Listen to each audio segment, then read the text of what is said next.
वो हदीस शरीफ जो तफसीर इब्ने कसीर में और दीगर बहुत से माखज़ में मौजूद है, हज़रत हुज़ैफ़ा बिन यमान रदी अल्लाह तआला अन्हु जिनको साहिबे सिर्रे रसूल सल्लल्लाहु अलैहि वसल्लम कहा जाता है कि नबी अकरम सल्लल्लाहु अलैहि वसल्लम ने अपनी राज की खुसूसी बातें उनको बताईं और वो इसके स्पेशलिस्ट थे।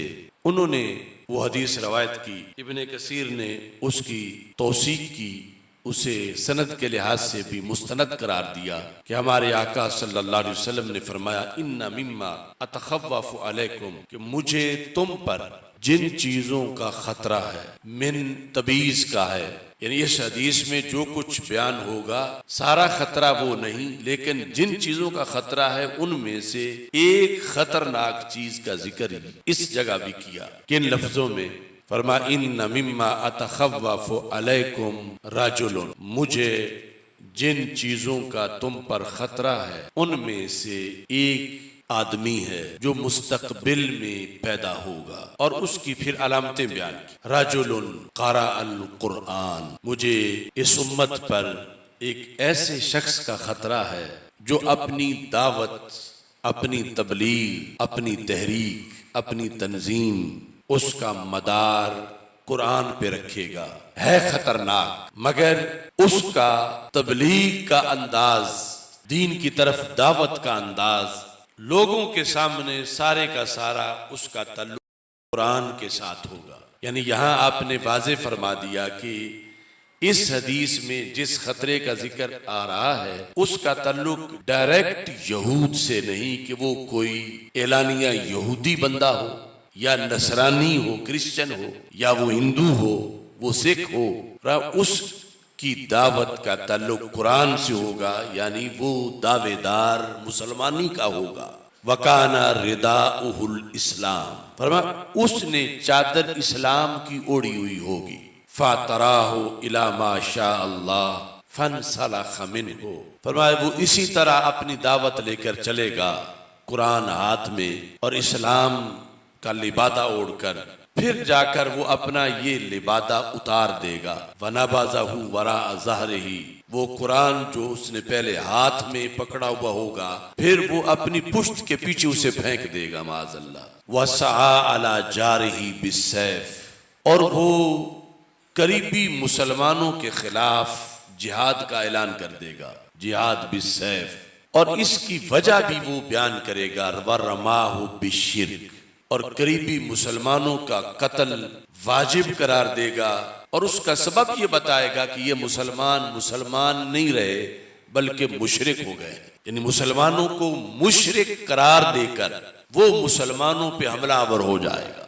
यानी पहले इस्लाम का लिबादा ओढ़ेगा, कुरान से दावत देगा, फिर कुरानी अहकाम की खिलाफ वर्जी करेगा, मुसलमानों के कत्ल का फतवा देगा कि मुसलमान कत्ल कर दिए जाएं, इनकी बीवियां छीन ली जाएं, इनका माल छीन लिया जाए, और इसका जवाब ये बताएगा कि चूंकि ये मुसलमान नहीं है, रमाहो बिशिर्क, शिर्क का फतवा लगाकर मुसलमानों के खून के बहाने को जायज करार देगा। रसूल पाक सल्लल्लाहु अलैहि वसल्लम ने सहाबा को फरमा, मुझे इस बंदे का बड़ा उम्मत पे खतरा है कि ये बड़ा खतरनाक बंदा है जो मुस्तकबिल में आएगा। यहूद इतना नुकसान नहीं कर सकेंगे जितना ये करेगा, क्रिश्चियन या हिंदू या सिख या मुसलमानों का कोई दुश्मन इतना नुकसान नहीं देगा जितना ये देगा। और वो मुसलमानों का खून बहाना, मुसलमानों को कत्ल करना, इसको भी शरीयत बनाएगा। यानी एक तो है ना कि जालिम जुल्म कर रहा है, सब समझते हैं ये जालिम है और ये इसने फला मुसलमान को शहीद कर दिया है, लेकिन वो मुसलमानों के कत्ल को शरी तकाजा करार देगा कि ये मुसलमान इस लायक हैं कि जिंदा ना रहें, इनको तहे तेग किया जाए, जमीन इनसे खाली की जाए। क्यों?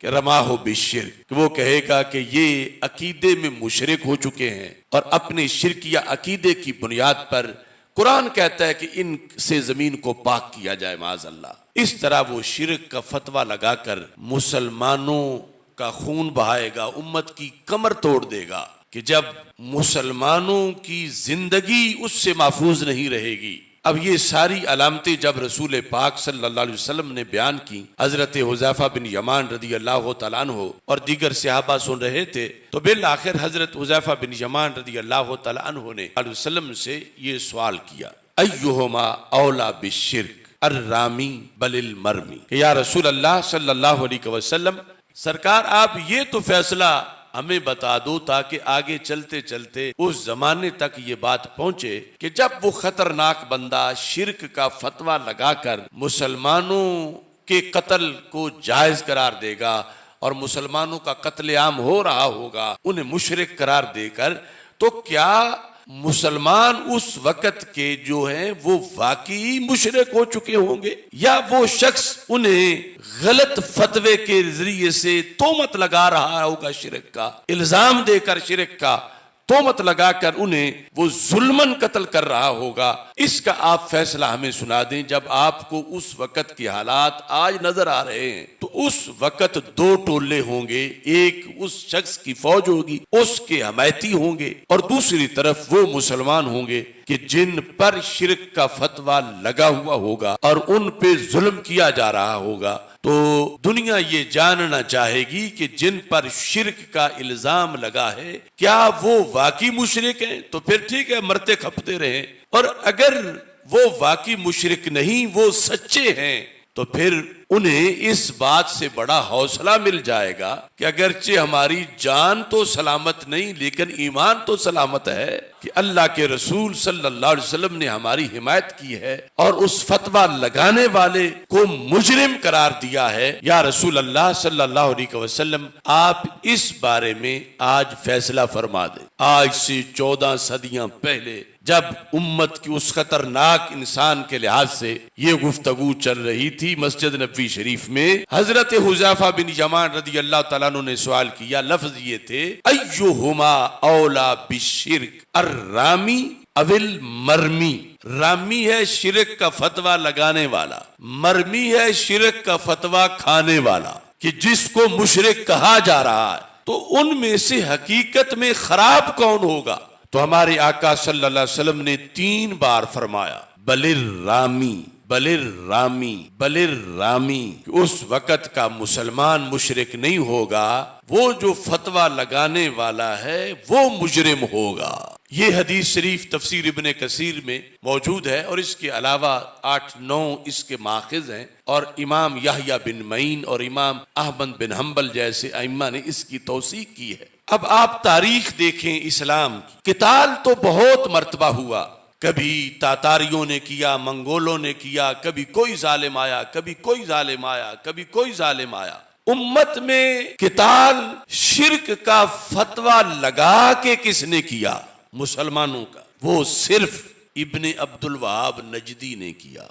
उसके अलावा यूं अस्करियत, दहशतगर्दी, बर्बरियत और कत्लेआम, जिसको गैर जानिबदार जो राइटर हैं उन्होंने भी 3 लाख की तादाद मुसलमानों की लिखी, जो मक्का मुकरमा के थे, जो मदीना मुनव्वरा के थे, जो ताइफ के थे और हिजाज मुकद्दस के मुख्तलिफ शहरों के थे। इन सब का कत्लेआम इब्ने अब्दुल वहाब और फिर इब्ने सऊद और वहाबी तहरीक की जो जंगें थी, बरतानिया के टैंक थे और मुसलमानों के सीने थे, और इस तरह करके यानी खून बहाया गया, और अंग्रेजों ने ये अपने परवुर्दा जो है वो हिजाज मुकद्दस पर अपने मकासद के लिए मुसल्लत किए।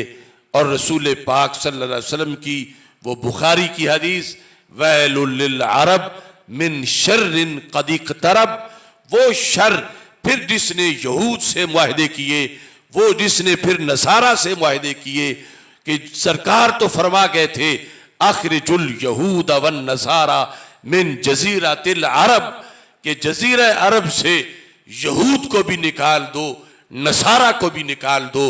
लेकिन जिन्होंने यहूद को भी अड्डे दिए, नसारा को भी अड्डे दिए, इसराइल को तस्लीम किया, यहूद से दोस्तियां की, वो ये शर्ब है, ये वो शर है जिसके बारे में रसूल पाक सल्लल्लाहु अलैहि वसल्लम ने वो बुखारी की हदीस में लफ्ज़ शर के साथ उसको बयान किया। और जो तफसीर इब्ने कसीर है उसके अंदर लफ्ज़ रजुल और फिर उसकी अलामतें जिक्र करके नबी अकरम सल्लल्लाहु अलैहि वसल्लम ने उस फितने का तज़किरा किया। और आज वो फितना है कि जिसकी वजह से पूरी दुनिया में कहीं मुसलमान सर नहीं उठा सकते, क्योंकि इनका सर इस मरकज़ इस्लाम में बैठे हुए सौदागरों ने गैरों के सामने शर्मिंदा कर रखा है, गैरों के सामने झुकाया हुआ है। ये किस मुंह से अपनी हुर्रियत, अपनी अज़मत और कुरान व सुन्नत के अहकाम को बयान करें कि ये जिन अहकाम का तज़किरा अजम में बैठकर या किसी जगह भी करते हैं तो यहूद कहते हैं कि तुम्हारे मरकज़ वाले तो हमें तस्लीम कर चुके हैं। क्या उनको ये आयतें नहीं आती? क्या उनको कुरान नहीं आता? क्या वो काबे की मुफ्ती नहीं है? क्या वो हरमैन के खादिम नहीं है? जब वो हमें सब कुछ तस्लीम कर रहे हैं तो फिर तुम किस मुंह से हमसे मुखालफत करते हो?